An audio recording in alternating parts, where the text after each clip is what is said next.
Hey everyone, it's Mark. This is my recap for Pokémon Journeys episode 120, Chloe and Eevee, The Possibilities Are Endless. This was the 1205th episode of the Pokemon anime and the second episode in a row about Chloe and Eevee, which I know everyone is super excited about. Let's talk about it.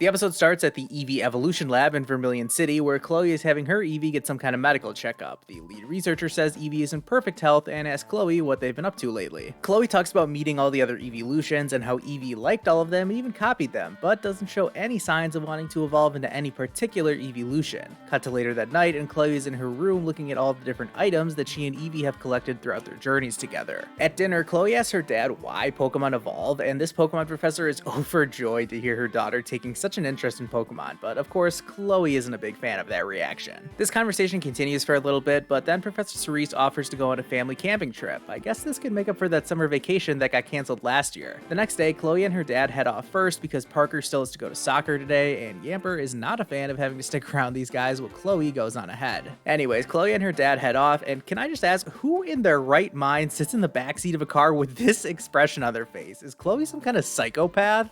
Let's move on from that, as now these three find themselves in a huge forest somewhere. Apparently, this was a stop that Professor Cerise wanted to make along the way. This forest is filled with all kinds of wild Pokemon, and this makes Chloe and Professor Cerise think of two boys who would probably love a place like this. I did like Chloe's genuine excitement at the thought of bringing Ash and Go here once they are free. I mean, it's a low bar, but we have never really seen these three interact as friends at all, so this made me smile. They try following a Poliwag, but Eevee sneezes and scares it off. It runs into a nearby pond, which of course Eevee accidentally slips into as well. Thankfully, this helpful guy is here to save the day, and it turns out that he and Professor Cerise actually go way back. Suddenly, that Poliwag starts to evolve because, of course, in an episode about evolution, this kind of coincidence just has to happen. After that, we start to learn more about how this Mr. Inoki guy is actually the caretaker of this forest and how it really has grown a lot since Professor Cerise was little. This leads us into flashback time, and we take a look at some memories of Professor Cerise being super amazed by the Pokemon in the forest, which is amusing to Chloe to hear that her dad used to act like that. Then, Professor Cerise tells a story about this one time he helped save a Clefairy fending off a Beedrill that was trying to attack it. Now, I just about fell out of my chair when I saw that way back in the day. Professor Cerise identified Clefairy as a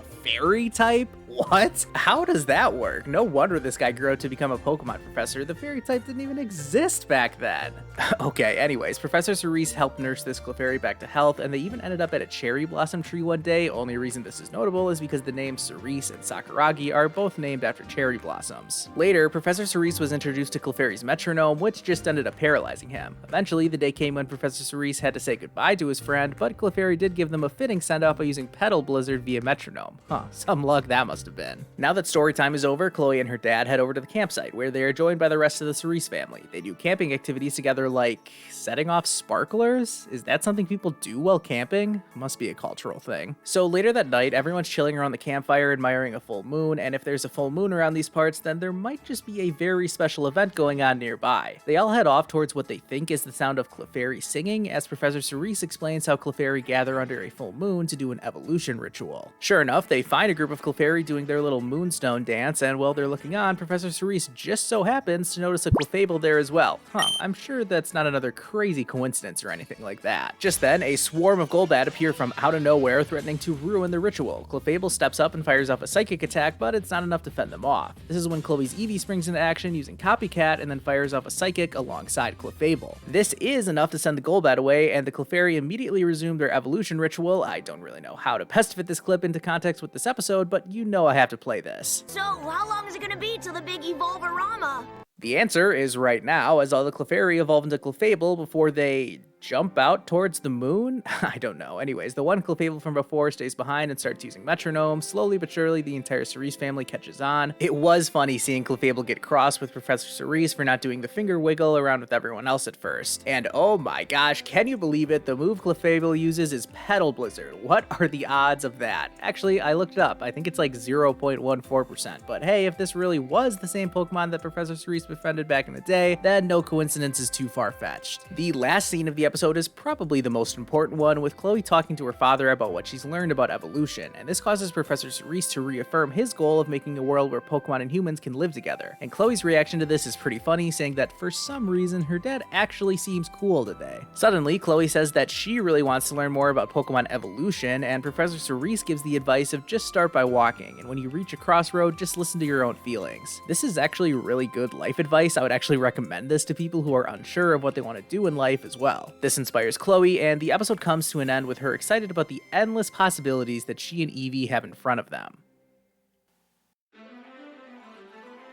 Well, it was good to be back with an actual episode this week, not another recap. Even though this may not have been the most exciting episode ever, I still enjoyed it a lot. I wish we had gotten this kind of content earlier in Pokemon Journeys. Like, I think this kind of character building would have been good to give Chloe some kind of direction in the series, whereas in reality, I think this episode was giving Chloe some direction of what she will do after Journeys is over. I'm not actually sure if this is the last we will see of Chloe and Eevee's story. Like, I could see this episode inspiring Chloe to make some kind of decision of what she's going to do in the future. I mean, hey, who knows? Maybe this will inspire her to travel to Paldea with Eevee to learn more about evolution there. I doubt that will happen, but anyways, if you're interested, I did record a video reacting to the entire Pokemon Presents this week, and I uploaded it as a Discord exclusive video, so be sure to join my server if you want to hear my thoughts about the new Scarlet and Violet news. Back to this episode, there was a lot to like in my opinion, at least in the little details. I definitely smiled a lot while watching this episode. It was some good lighthearted fun with a bit of character development for both Chloe as well as Professor Cerise. This was the second episode in a row without Ash and Go. Seems a bit odd since we are meant to be in the middle of the climax of both of their storylines, but I'm not going to penalize the episode itself for something that is more of a series-wide issue. As far as a rating, I'm giving this episode a 6.5 out of 10 rating. There wasn't anything groundbreaking or incredible enough that's going to make me remember this episode in a few months, but for what it was, I really enjoyed this episode and I thought it was a good one. Let me know down in the comments if you feel the same way. Okay, so the preview for the next episode, I am really confused in all honesty. Since I actively avoid upcoming episode titles and summaries, I had no clue what was coming up next, but it looks like we are getting another recap, this time focused on the Masters tournament. Alright, I mean, I don't